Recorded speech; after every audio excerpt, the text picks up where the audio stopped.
Bonjour. Dès notre conception, notre corps nous accompagne pour notre développement. Il nous permet de sentir, d'observer, de toucher, de bouger, de créer. Lorsque nous sommes dans le ventre de notre mère, toutes les sensations qui nous traversent commencent à créer les connexions au niveau de notre cerveau. Et dès qu'on naît, les sensations qu'on a avec notre main, notre peau, ce qu'on voit autour de nous, tous ces sens qui se développent à la naissance, en tout cas qui fonctionnent à la naissance pleinement, nous permettent de créer des connexions qui vont nous donner l'envie de passer de la position sur le dos à la position sur le ventre. De cette position sur le ventre à quatre pattes. Et ainsi de suite, jusqu'à trouver ce désir, cette envie d'avancer, de marcher, seul, et d'aller voir plus loin que l'espace qui nous est proposé lorsqu'on est un bébé et que nous n'arrivons pas à marcher. Ce corps nous permet d'observer, de transformer, de faire nos premières écritures, de toucher nos premières matières. Il nous permet au quotidien de créer vraiment des choses incroyables et de nous développer, d'inventer et de transformer. Simplement, ce corps, souvent en grandissant, on le regarde effectivement comme une machine, comme un outil, mais nous ne savons pas toujours finalement tous ses potentiels et ses richesses. Bien sûr, on a appris à le fonctionnement, à apprendre, on a appris à apprendre, on a appris le fonctionnement du corps, on a appris comment il pouvait justement digérer les aliments, nous faire respirer. Le fait qu'on parle, c'est grâce à la langue et la bouche. Le fait d'entendre, c'est avec les oreilles, et ainsi de suite. On comprend un petit peu ces fonctionnements généraux, et puis on se rend compte qu'il nous sert à faire des choses, effectivement. Mais on oublie qu'il a plus que ça, qu'il est plus que ça, on reste sur les bases. Et puis finalement, on va l'utiliser.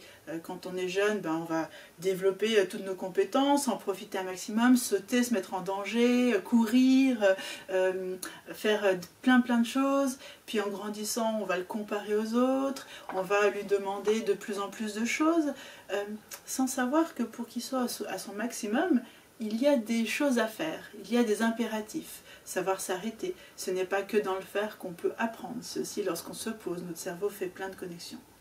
Aujourd'hui, grâce aux neurosciences, on découvre plein de fonctions qu'on ne connaissait pas au corps, qu'on pouvait connaître de façon intuitive, mais finalement auxquelles on ne donnait pas beaucoup de valeur.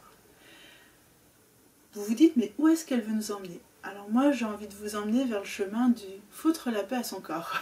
Voilà. Pourquoi? Parce que finalement, aujourd'hui, on ne le connaît pas si bien. Il est important de le découvrir, de connaître tout notre système, que ce soit de façon biologique, énergétique, inconscient, comment fonctionne notre cerveau, quels sont les besoins du corps pour fonctionner à son meilleur potentiel, car nous utilisons qu'un petit morceau de ces potentiels. Et au quotidien, moi ce que j'observe, c'est beaucoup de gens qui ne se connaissent pas, moi la première, je ne me connaissais pas. Ce qui m'a beaucoup apporté, c'est de lire, c'est de m'instruire, c'est de regarder des vidéos, c'est de faire l'expérience de tout ce que je découvrais avec mon corps, sur plein de domaines. Et je trouve qu'aujourd'hui, il y a plein de personnes où on découvre des choses, mais à nouveau, on est dans l'exigence. Voilà. On ne lui fout jamais la paix à ce corps, on lui en demande toujours plus. Avant, c'était une notion de survie, de devoir travailler, de travailler dur, d'utiliser cet outil pour pouvoir survivre aussi, le mettre en sécurité. On l'utilisait de façon excessive, mais il y avait de l'inconscient, on n'avait pas tous les outils. Et puis maintenant, je trouve que on continue comme ça, on continue dans cette notion de survie, mais en y mettant un peu plus de conscience. Manger bien, faire du sport, méditer peut-être, prendre le temps, voilà. Mais il y a encore une pression avec ce corps, une pression à la perfection, à être beau, belle, avoir une hygiène parfaite, vraiment ne jamais sortir du cadre.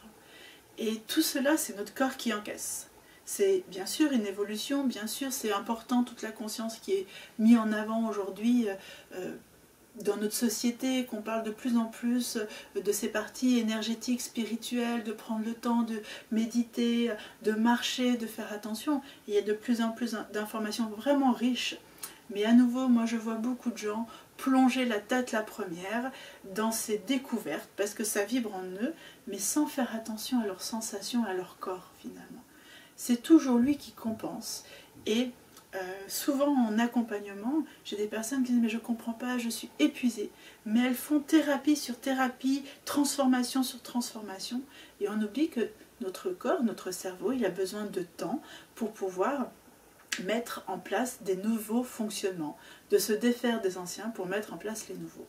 Et on est toujours dans cette course du plus, que ce soit pour la survie ou que ce soit pour notre bien-être. Et qui est-ce qui compense tout ça? Qui est-ce qui encaisse? Qui est-ce qui supporte? C'est notre corps. Donc moi aujourd'hui avec cette petite vidéo toute simple, peut-être qui ne vous apprend pas grand-chose, j'avais envie de vous inviter à foutre la paix à votre corps et à l'écouter. Vraiment l'écouter dans toutes ses sensations, même les plus inconfortables. Laissez le temps, prendre le temps. Dites-vous que votre cerveau, lorsqu'il a une nouvelle information, il va avoir besoin de vide, de rien faire.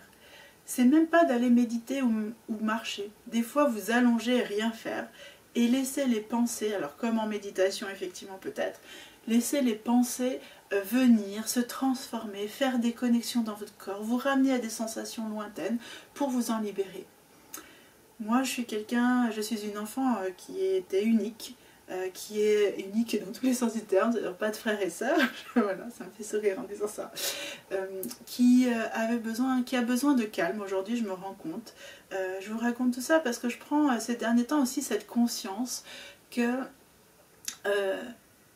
j'ai été à un rythme qu'on m'a appris. On m'a appris à être forte, à tenir le coup. J'ai du tempérament, j'ai de l'énergie, j'ai une grande énergie vitale. Mais je la surconsommais aussi à vouloir trouver, à être bien, à tout aimer en moi, à tout accepter, à être cette personne à nouveau parfaite par le chemin du développement personnel. Et effectivement, je reproduisais aussi ce schéma de survie, et non pas juste vivre, faire confiance à ce corps qui est extraordinaire, qui m'envoie toujours les informations dont j'ai besoin, que ce soit des limites, que ce soit des besoins, que ce soit des désirs, des rêves, des constructions. Tout vient tout le temps. Et j'avais envie de vous inviter à découvrir cette partie-là et à faire l'expérience de ralentir. Moi, je m'assois et mon plaisir, c'est parfois de rien faire du tout. M'allonger sur mon canapé ou sur ma table de massage et juste regarder le plafond et laisser faire. Et je peux vous dire qu'il se passe plein de choses. Donc tout cela est assez large et en même temps précis. Votre corps est magnifique. Alors, arrêtez d'en attendre trop de choses, faites-lui confiance, faites-vous confiance et foutez-lui la paix. Je vous dis à bientôt.